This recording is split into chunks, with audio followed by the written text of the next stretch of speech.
Assalamualaikum. Nama saya Nur Alia binti Azman daripada kelas 4 Ibnu Sina. Di dalam video ini kita akan belajar subtopik pendidikan Islam tingkatan 4 iaitu perkara yang membatalkan iman. Setiap Muslim wajib memelihara imannya daripada terbatal. Allah Subhanahu Wa Taala berfirman di dalam surah Al-Imran ayat 102. A'udzubillahi minasyaitonir rajim. Ya ayyuhallazina amanu taqullaha haqqa tuqatih wa la tamutunna illa wa antum muslimun. Maksudnya, wahai orang yang beriman, bertakwalah kepada Allah dengan sebenar-benar takwa dan janganlah sesekali kamu mati melainkan dalam keadaan seorang Muslim. Tahukah anda iman boleh terbatal melalui 3 perkara iaitu i'tiqad, perkataan dan perbuatan. Apa itu batal iman melalui i'tiqad? Iman terbatal dengan sebab tidak percaya atau ragu-ragu dengan perkara yang berkaitan dengan al-uluhiyah iaitu ketuhanan, an-nubuwah kenabian, al-ghaibiyah perkara gaib dan al-syariah. I'tiqad yang berkaitan dengan al-uluhiyah iaitu ketuhanan. Pertama, mengingkari kewujudan Allah Subhanahu Wa Taala sebagai pencipta al-Khaliq. Kedua, mengingkari sifat kesempurnaan Allah Subhanahu Wa Taala seperti Allah Maha mendengar dan Allah Maha melihat. Ketiga, menyifatkan Allah Subhanahu Wa Taala dengan sifat yang tidak layak bagi Allah Subhanahu Wa Taala. Dan yang terakhir, meyakini kewujudan kuasa lain yang memerintah alam. Contoh i'tiqad yang berkaitan dengan an-nubuwah iaitu kenabian. Pertama, mengingkari kenabian dan kerasulan salah seorang atau semua nabi dan rasul serta mengingkari kerasulan Nabi Muhammad SAW sebagai rasul dan nabi yang terakhir. Contoh i'tiqad yang berkaitan dengan al-ghaibiyat iaitu perkara gaib. Pertama, mengingkari hari kiamat atau peristiwa yang berlaku di mahsyar atau pembalasan syurga dan neraka. Yang kedua, mengingkari kewujudan alam barzah atau azab kubur. Dan yang ketiga, mengingkari kewujudan malaikat dan jin. Contoh i'tiqad yang terakhir pula ialah al-syariah. Pertama, mengingkari rukun Islam atau satu daripadanya. Kedua, mengingkari hukum yang ditetapkan oleh Allah Subhanahu Wa Taala. Dan yang terakhir, beriktikad bahawa undang-undang syariah berteraskan Al-Quran dan Al-Sunnah ialah undang-undang yang lapuk dan tidak sesuai diamalkan. Apa itu batal iman melalui perkataan?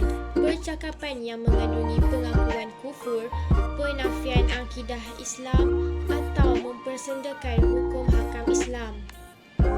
Contoh pengakuan yang mengandungi kufur, saya tidak lagi beragama Islam. Al-Quran sudah tidak sesuai lagi diamalkan. Contoh penafian akidah Islam, saya tidak percaya adanya malaikat rakib dan atid. Rasulullah SAW pun buat dosa. Contoh persendaan hukum hakam Islam, zaman sekarang tidak perlu menutup aurat lagi. Bilal itu telah menyalak seperti anjing. Apa itu batal iman melalui perbuatan? Melakukan perbuatan atau amalan yang jelas menunjukkan kekufuran. Contohnya, sujud kepada berhala atau makhluk dengan sengaja. Kedua, meletakkan peralatan agama lain dan memberikan penghormatan kepadanya.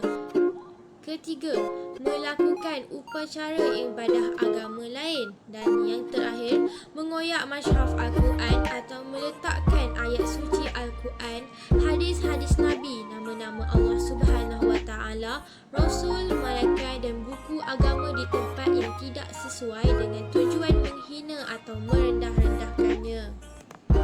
Iman boleh terbatal apabila kita mengetahui perkara yang dilakukan membawa diri kepada kufur, mengingkari perkara asas dalam Islam seperti perkara yang berkaitan dengan rukun iman dan rukun Islam, melakukan perkara yang jelas membawa diri kepada kufur, melakukan sesuatu perkara dengan sengaja dan pilihan sendiri tanpa sebarang paksaan.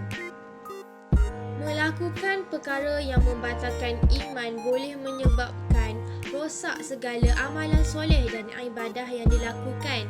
Kedua, tidak diampunkan dosanya oleh Allah Subhanahu Wa Taala sekiranya tidak bertaubat dan kembali kepada Islam.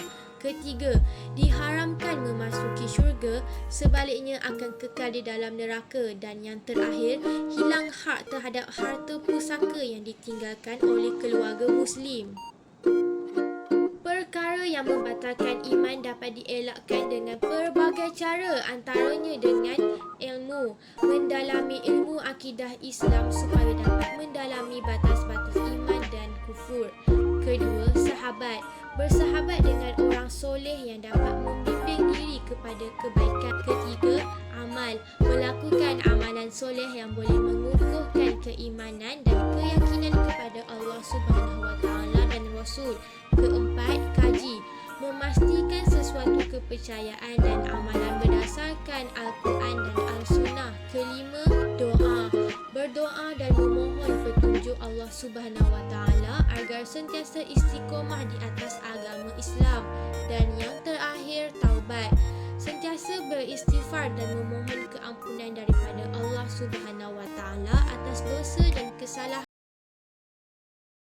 Itu sahaja daripada saya. Terima kasih kerana menonton. Bye.